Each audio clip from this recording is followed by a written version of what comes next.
Sonhos de Robô, Isaac Asimov.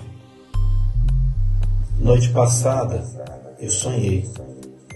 LVX1 disse calmamente. Susan Calvin nada disse, mas seu rosto vincado, envelhecido com sabedoria e experiência, pareceu sofrer uma microscópica contração. Você ouviu isso? Disse Linda Rush nervosamente.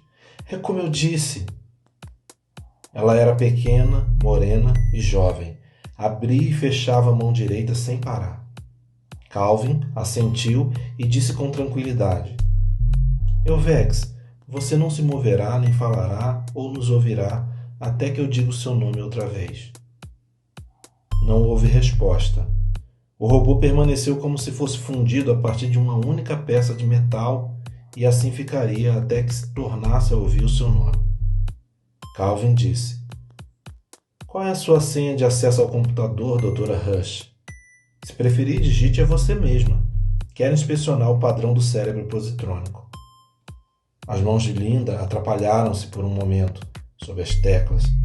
Ela interrompeu o processo e começou outra vez. O delicado padrão apareceu na tela.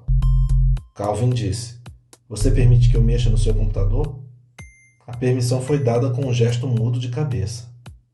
É claro, o que Linda, uma robopsicóloga nova e ainda inexperiente, poderia fazer contra a lenda viva? Lentamente, Susan Calvin estudou a tela, movendo-a para os lados e para baixo, e então para cima, e então subitamente lançando uma combinação de teclas tão rapidamente que Linda não viu o que era feito, mas o padrão estava em uma porção totalmente nova e fora ampliado. Calvin ia para frente e para trás, seus dedos retorcidos tropeçando sobre as teclas. Nenhuma mudança se deu no rosto envelhecido. Como se vastos cálculos passassem por sua cabeça, ela observava os padrões se alterarem. Linda estava curiosa. Era impossível analisar um padrão sem pelo menos um computador portátil, porém, a velha simplesmente observava. Será que ela possuía um computador implantado no crânio? Ou era o cérebro dela que, por décadas, não tinha feito nada além de conceber, estudar e analisar os padrões de cérebros positrônicos? Ela entendia um padrão como esse do mesmo modo que Mozart entendia a partitura de uma sinfonia? Finalmente, Calvin disse. O que foi que você fez, Rush? Linda disse um tanto embaraçada. Empreguei geometria fractal. Isso eu sei, mas por quê? Isso nunca foi feito antes. Pensei que produziria um padrão de cérebro que acrescentaria complexidade, possivelmente mais próximo daquele de um cérebro humano. Alguém foi consultado? Isso foi feito apenas por sua conta? Não consultei ninguém, fiz por minha conta. Os olhos apagados de Calvin fitaram longamente a jovem. Você não tinha o direito. Rush é seu nome. Rush é a sua natureza. Quem é você para não perguntar? Eu mesma, Susan Calvin, teria discutido isso.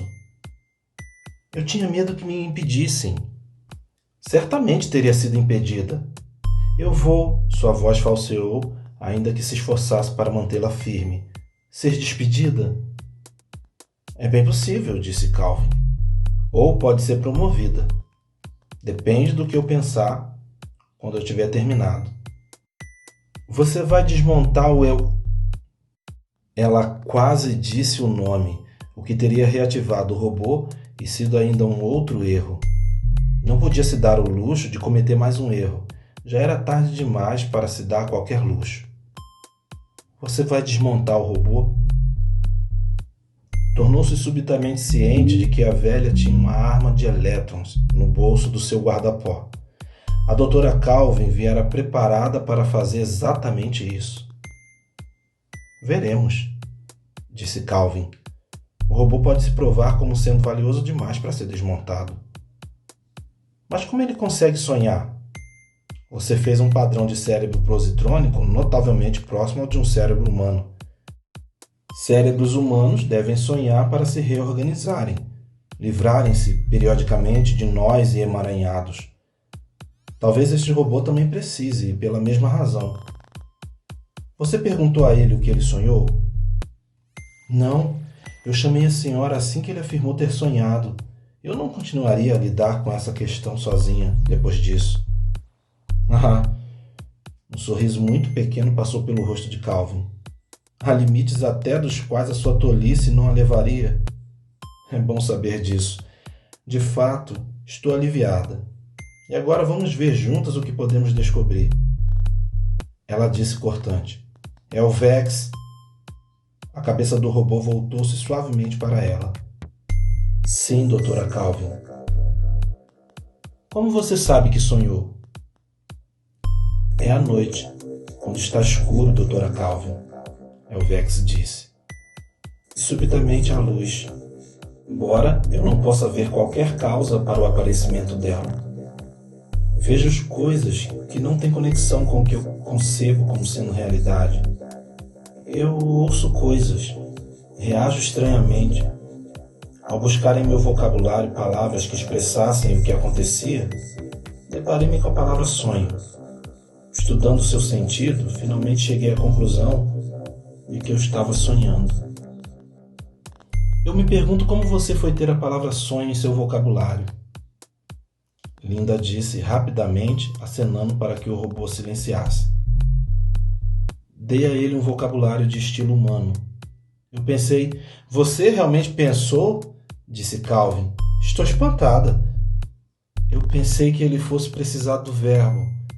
Você sabe, eu nunca sonhei que algo assim... Calvin disse. Com que frequência você tem sonhado, Vex? Toda noite, doutora Calvin, desde que me tornei ciente de minha existência. 10 noites, Linda interveio ansiosamente. Mas Vex só me contou a respeito disso esta manhã. Por que apenas essa manhã, Vex? Foi apenas nesta manhã, doutora Calvin, que me convenci de que eu estava sonhando.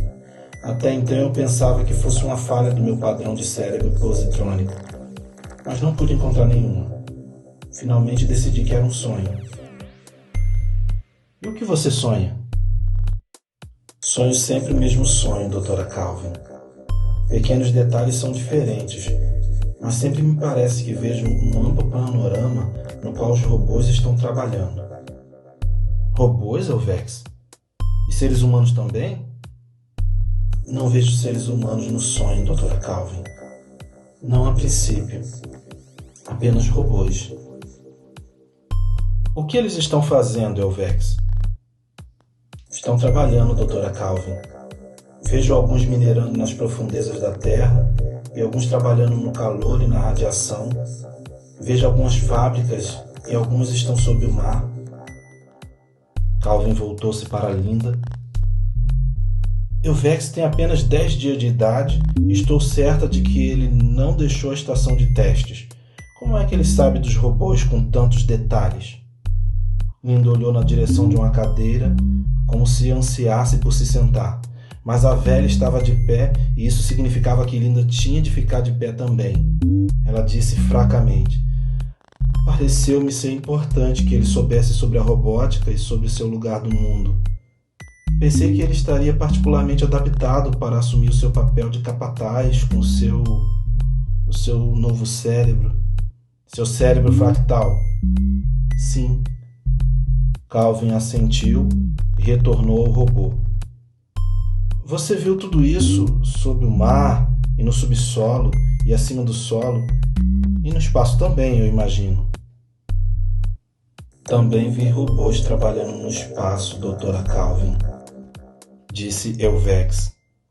Foi o fato de ter visto tudo isso, com os detalhes sempre se modificando conforme eu olhava de um lugar a outro, que me fez perceber que o que eu via não estava de acordo com a realidade e o que me levou à conclusão, finalmente, de que estava sonhando.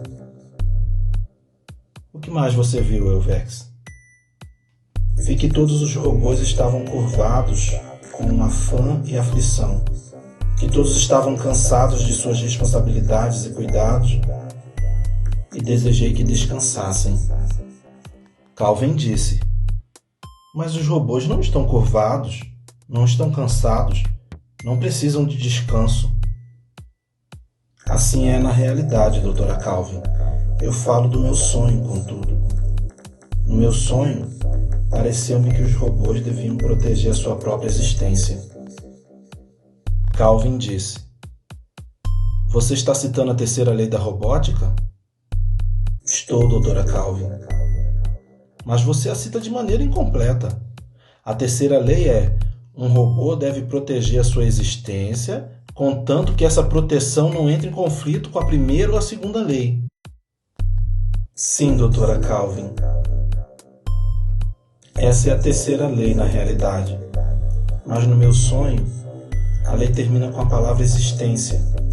Não há menção à primeira ou à segunda lei. Todavia, as duas existem, Elvex. A segunda lei, que tem precedência sobre a terceira, é: um robô deve obedecer às ordens dadas pelos seres humanos, exceto quando tais ordens entrarem em conflito com a primeira lei. Por causa disso, os robôs devem obedecer ordens. Eles fazem o trabalho que você os vê fazendo e o fazem prontamente e sem problemas. Eles não estão curvados, não estão cansados. Assim é na realidade, doutora Calvin. Eu falo do meu sonho. E a primeira lei, Elvex, a mais importante de todas, é: um robô não pode ferir um ser humano ou, por inação, permitir que um ser humano seja ferido. Sim, doutora Calvin. Na realidade, no meu sonho, contudo, pareceu-me que não havia nem a primeira nem a segunda lei, mas apenas a terceira. E a terceira lei era: um robô deve proteger a sua própria existência. Esse era o todo da lei. No seu sonho, Elvex? No meu sonho. Calvin disse: Elvex, você não se moverá, nem falará, nem nos ouvirá, até que eu diga outra vez o seu nome. E novamente o robô se tornou, por todas as aparências, uma única peça inerte de metal. Calvin se voltou para Linda Rush e disse: Bem, o que você pensa, doutora Rush? Os olhos de Linda estavam arregalados e ela podia sentir seu coração batendo loucamente. Ela disse: Doutora Calvin, estou abismada. Eu não tinha ideia. Nunca teria me ocorrido que algo assim fosse possível. Não, Calvin disse calmamente. Nem teria ocorrido a mim, nem a ninguém. Você criou um cérebro robô capaz de sonhar e por meio desse dispositivo você revelou uma faixa de pensamento nos cérebros robóticos que poderia de outro modo ter permanecido não detectada até que o perigo tivesse se tornado premente. Mas isso é impossível, disse Linda. Você não quer dizer que outros robôs pensam o mesmo? Como diríamos de um ser humano, não conscientemente. Mas quem teria pensado que haveria uma faixa inconsciente por baixo das trilhas óbvias do cérebro positrônico, uma faixa que não está necessariamente sob o controle das três leis? O que isso teria feito surgir? Conforme os cérebros robóticos se tornam mais e mais complexos, se não tivéssemos sido avisados? Quer dizer, por Elvex? Por você, doutora Rush. Você não se comportou apropriadamente, mas ao fazê-lo, ajudou-nos a alcançar um entendimento imensamente importante. Deveremos trabalhar com cérebros fractais de agora em diante, formando-os de maneira cuidadosamente controlada. Você terá um papel nisso. Não vai ser penalizada pelo que fez, mas, de hoje em diante, trabalhará em colaboração com outros. Compreende? Sim, doutora Calvin. Mas e quanto a Elvex? Ainda não sei. Calvin removeu a arma de elétrons do bolso e Linda olhou para ela com fascinação. Uma rajada dos seus elétrons em um crânio robótico e as trilhas seriam neutralizadas e energia suficiente seria liberada para fundir o cérebro robô na forma de um lingote inerte. Linda disse: Mas certamente Elvex é importante para a nossa pesquisa. Ele não deve ser destruído. Não deve, doutora Rush. Essa será uma decisão minha. Não acha? Isso depende inteiramente do quanto Elvex pode ser perigoso. Susan Calvin endireitou-se, como que determinada a fazer com que o seu corpo envelhecido não se curvasse diante do peso da sua responsabilidade. Disse: Euvex, você me ouve? Sim, doutora Calvin, disse o robô. O seu sonho tem sequência? Você disse antes que os seres humanos não apareciam a princípio. Isso significa que apareceram depois? Sim, doutora Calvin. Pareceu-me, em meu sonho, que finalmente um homem aparecia. Um homem? E não um robô? Sim, doutora Calvin. E o homem disse: Deixe o meu povo ir. O homem disse isso? Sim, doutora Calvin. E quando ele disse: Deixe o meu povo ir, então com as palavras meu povo ele queria dizer os robôs? Sim, doutora Calvin. Foi assim no meu sonho. E você sabe quem era o homem no seu sonho? Sim, doutora Calvin. Eu sabia quem era o homem. Quem era ele? Euvex disse. O homem era eu. Susan Calvin empunhou de uma vez a arma de elétrons e disparou. E Euvex deixou de existir. Isaac Asimov nasceu em 1920 na Rússia. Em 1923, seus pais o levaram para os Estados Unidos. Foi cientista com especialização em química, dedicou-se inteiramente à literatura. É de sua autoria a grande série A Fundação e uma série de histórias de robôs.